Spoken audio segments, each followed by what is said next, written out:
Friends welcome to the channel simply money. आज हम discuss कर रहे हैं पारंपरिक फ्लेक्सी कैप फंड के बारे में। आई एम श्योर अगर आपने इस फंड के अंदर इन्वेस्ट किया हुआ है तो अगर आप रिटर्न्स देखेंगे तो इस पर्टिकुलर म्यूचुअल फंड के रिटर्न्स 2022 में एटलीस्ट ओवर द इयर्स तो यस इस कंसिस्टेंट कंपाउंडर रहे हैं। अपने इन्वेस्टर्स को बहुत ही सॉलिड रिटर्न्स दिए हैं। हमने ये देखा भी है, हमने कई बार इस फंड को रिव्यू भी किया है। लेकिन 22 के अंदर जैसे आपको पता है ग्रोथ स्टॉक्स नहीं चल रहे हैं और लार्जली अगर आप देखेंगे पारंपरिक फ्लेक्सी कैप थोड़े से ग्रोथ स्टॉक्स ज्यादा रखता है, तो वहां पे 22 में इसकी पर्टिकुलर फंड की performance as compare to its peer अगर आप देखेंगे यहाँ पे ग्राफ में तो काफी पुअर थी, ऑलमोस्ट नेगेटिव थी। लेकिन 23 के अंदर, इस साल के अंदर ये फंड जो है बैक आ गए हैं। अपनी फॉर्म देखेंगे आपके उसमें बैक आ चुका है ऑलरेडी अपने पीयर ग्रुप से। और आप बेंचमार्क से कंपेयर करेंगे जिसमें बेंचमार्क हमने निफ्टी 500 फंड लिया है तो उसमें ये टॉप परफॉर्मर रहा है। तो दिस इज हाउ अगर हम देखें तो अच्छी चीज जो होती है उनका फॉर्म टेम्परेरी हो सकता है लेकिन क्लास परमानेंट होता है। वही इस पर्टिकुलर म्यूचुअल फंड ने दिखाया है। तो हम थोड़ा सा डिस्कस करने वाले हैं, थोड़ा डिटेल के अंदर हम कंपैरिजन भी करेंगे इसके अंदर, थोड़ा सा रोलिंग रिटर्न्स एक इसी में इस कैटेगरी के अंदर जो इसकी पीयर ग्रुप कंपनी होती है उसके साथ भी।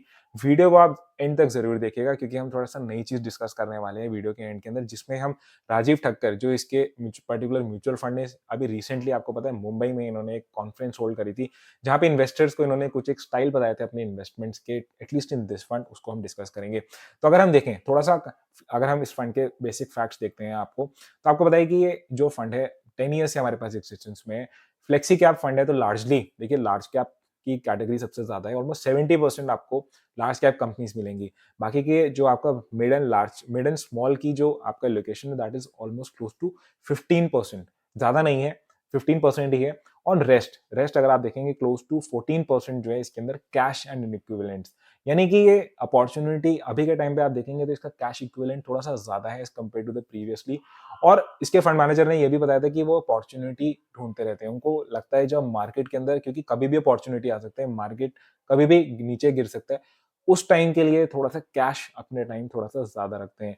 एओएम की अगर हम बात करते हैं तो कंपनी का थोड़ा सा ज्यादा है, ऑलमोस्ट 48,000 करोड़ रुपीस का। लेकिन आपको पता है म्यूचुअल फंड्स कितना ज्यादा बढ़ रहा है, कितनी कंसिस्टेंटली लोग एसआईपीस बढ़ा रहे हैं।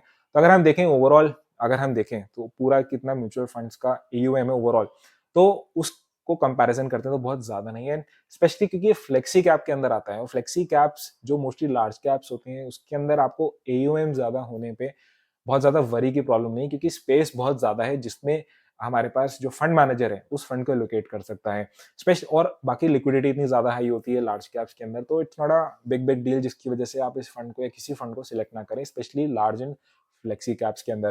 तो ये इंपॉर्टेंट पॉइंट आ जाता है ना। थोड़ा सा हम डिस्कस करते हैं, अपने स्क्रीन पे चलते हैं जहां पे हम थोड़ा सेक्टर रिस्क पैरामीटर्स और साथ में जैसे मैंने आपको बताया इसके रिटर्न्स भी डिस्कस करने वाले हैं। तो चलते हैं हम स्क्रीन के ऊपर चलते हैं। तो फ्रेंड्स सबसे पहले हम अपना रिस्क पैरामीटर्स देखते हैं। हम रिस्क पैरामीटर्स आप देखेंगे यहाँ पे standard deviation, sharp, Sortino ratio, beta and alpha, सारे ही पैरामीटर्स के अंदर आपको फ्लेक्सी कैप फंड को, जिसके अंदर हमने स्टैंडर्ड इसके बेंचमार्क बीएसई 500 के साथ कंपेयर किया है, सभी में स्टैंड आउट कर रहा है। यानी कि अगर आप देखेंगे स्टैंडर्ड डेविएशन की वैल्यू कम होनी चाहिए, यहाँ पे कम है। शार्प रेशो जो आपको पता है रिटर्न्स बाय रिस्क होता है, उसकी वैल्यू ज्यादा होनी चाहिए। यहाँ पे अगर आप देखेंगे तो आपके शार्प रेशो की वैल्यू ज्यादा है, यानी कि ज्यादा रिटर्न्स दे रहा है, रिस्क कम आ रहे हैं। सॉर्डिनो रेशो की वैल्यू भी ज्यादा होनी चाहिए। सॉर्डिनो रेशो आपका मार्केट जब डाउन ट्रेंड में होता है उस टाइम पे कैसे आपके रिटर्न्स आ रहे हैं, रिस्क मैनेज हो रहे हैं। तो अगेन अगर वैल्यू ज्यादा है तो दैट इज कंसिडर्ड बेटर, आपकी वैल्यू ज्यादा है। बीटा की वैल्यू कम होनी चाहिए, वोलेटिलिटी बताता है।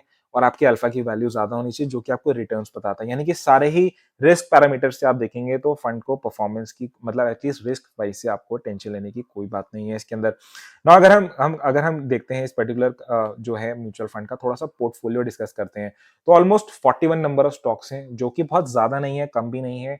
डाइवर्सिफाई हम बोल सकते हैं कि अप्रोप्रिएट है, मतलब बहुत ज्यादा इसने अपने जो होल्डिंग है वो एक अप्रोप्रिएट रख रखी है। अगर हम देखते हैं टॉप 10 स्टॉक्स ऑलमोस्ट 52% एलोकेशन करते हैं, यानी कि ऑलमोस्ट हमें टॉप 10 स्टॉक्स देखना ही इंपॉर्टेंट है इसके अंदर, क्योंकि ऑलमोस्ट आधा परसेंट वहीं से ही आ रहा है। अगर हम सेक्टर्स देखते हैं तो टॉप सेक्टर आपके कौन से हैं? फाइनेंशियल सेक्टर, बैंक्स हो गए, एनबीएफसीज हो गए, services sector and technology sectors. Mainly इन तीन के अंदर की ही आपकी एलोकेशन ज्यादा हुई हुई है।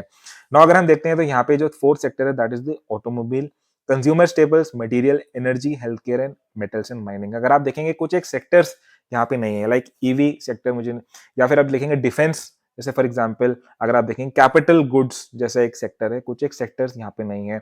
तो अब हम बाद में एक रीज़न भी देखेंगे क्यों ऐसा है, जिसकी वजह से इन पर्टिकुलर सेक्टर्स लाइक डिफेंस जो अभी के टाइम पे बहुत चल रहा है, यहाँ पे नहीं है। अगर हम टॉप होल्डिंग्स देख लेते हैं जल्दी से, तो यहाँ पे आपके पास है HDFC bank, Bajaj holdings, ITC, axis bank, again a private sector bank, ये भाई एचसीएल टेक, मारुति, कोल इंडिया, पावर ग्रिड कॉर्पोरेशन, जो कि इन सब कंपनीज के रिटर्न्स काफी सॉलिड आए हैं। नाउ ये इंपॉर्टेंट है जानना, यहाँ पे माइक्रोसॉफ्ट भी है, ICIC bank, Alphabet, Amazon, Meta. So these are the companies जो यूएस की आपको पता है टॉप आईटी कंपनीज है। तो आपको डाइवर्सिफिकेशन पराग पारिक के अंदर not just mid and small and large का मिलता है इंडियन कंपनीज का, बट आपको फॉरेन कंपनीज यानी कि IT companies of US top companies का एक्सपोजर भी मिलता है। ये आपको जानने की जरूरत है, तो इसलिए आपको फर्दर डाइवर्सिफिकेशन हो जाती है। तो हम जल्दी से थोड़ा सा रोलिंग रिटर्न्स देख लेते हैं। यहाँ पे हमने कंपेयर किया है, जैसे हमने बताया पेयर जो आपके इसके इक्विवेलेंट काफी बढ़िया परफॉर्म करे, that is the HDFC flexi cap fund. यहाँ पे हम रोलिंग रिटर्न्स देख रहे हैं, rolling returns rolled over 5 years. तो हम शॉर्ट ईयर के अंदर यानी कि एक साल के अंदर देखें तो ब्लू बार आपकी पराग पारिक की है, कंसिस्टेंटली एक साल के अंदर बेटर रिटर्न्स दी हैं। 3 साल में अगर हम देखें तो अगेन आपका ब्लू बार जो है आपके वो दोनों बाकी सारे जो बार है उनसे बेटर परफॉर्म किया है।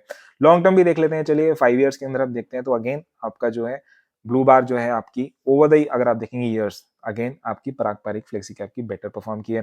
तो हम देखेंगे रोलिंग रिटर्न्स में कोई प्रॉब्लम नहीं है, रिस्क पैरामीटर्स में कोई प्रॉब्लम नहीं है, एंड दैट शोज कि कितना वेल मैनेज्ड फंड है।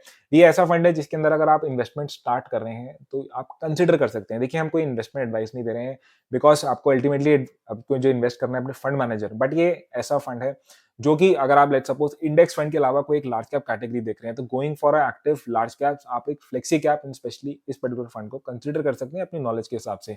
बाकी लास्ट में मैं आपको बताता हूँ, क्योंकि रिसेंटली एक मीट हुई थी मुंबई में, जहाँ पे राजीव ठक्कर ने कुछ एक क्वेश्चंस के आंसर किए थे अपने इन्वेस्टर्स को। तो जो एक क्वेश्चंस था, जैसे मैंने आपको पहले भी इसमें डिस्कस करते हुए बताया कि इस पर्टिकुलर फंड के अंदर आपका डिफेंस नहीं है, आपका ईवी सेक्टर नहीं है, और इसका आंसर उन्होंने ये दिया था क्योंकि yes all these are good sectors, अभी के टाइम पे ये बहुत बूम भी कर रहे हैं, पॉलिसी ड्रिवन सेक्टर्स हैं। क्योंकि उनका ये था कि मैं उस ड्रिवन कंपनीज या सेक्टर्स में जाता हूँ जहाँ पे ऑलरेडी प्रॉफिट्स दिख रहा होता है बैलेंस शीट के ऊपर। वो कोई पॉलिसी या डिपेंडेंट किसी सेक्टर पे नहीं जाते हैं, क्योंकि अगर आप कभी भी अभी देखेंगे आप तो renewable energy, EVs for example, या फिर अगर आपका डिफेंस है, वो मोस्टली पॉलिसी ड्रिवन है, जहाँ पे कंपनीज या एक्सपेक्ट कर रहे हैं लोग कि इन सब कंपनीज के पास ज्यादा प्रॉफिटेबिलिटी आएगी। लेकिन मोरलेस आपके ये ऑलरेडी जिसके अंदर प्रॉफिट्स आए हुए होते हैं उन सेक्टर के अंदर करते हैं। लेकिन इसका मतलब ये नहीं कि आगे चल के नहीं कर सकते हैं। तो that was what Rajiv Thakkar said about इन कुछ सेक्टर्स जिनके पास अभी तक होल्डिंग नहीं है। बाकी एक क्वेश्चन ये भी आया था कि आईटीसी क्यों होल्ड किया हुआ है, कि आगे चल के क्योंकि ऑलरेडी इतना बड़ा हुआ है, 200% से ज्यादा रिटर्न्स आए। तो उन्होंने कहा क्योंकि इस पर्टिकुलर कंपनी आईटीसी का इन्होंने टॉप होल्डिंग में से रखा हुआ है, क्योंकि आईटीसी के अंदर वैल्यू अनलॉकिंग हो सकती है। आपको पता है कि डीमर्जर हो सकता है इसके जो होटल बिजनेस है, और वहां पे अभी भी इसकी जो वैल्यूएशन है इतना बढ़ने के बाद भी कोई बहुत ज्यादा चीप भी नहीं है और बहुत ज्यादा एक्सपेंसिव भी नहीं है।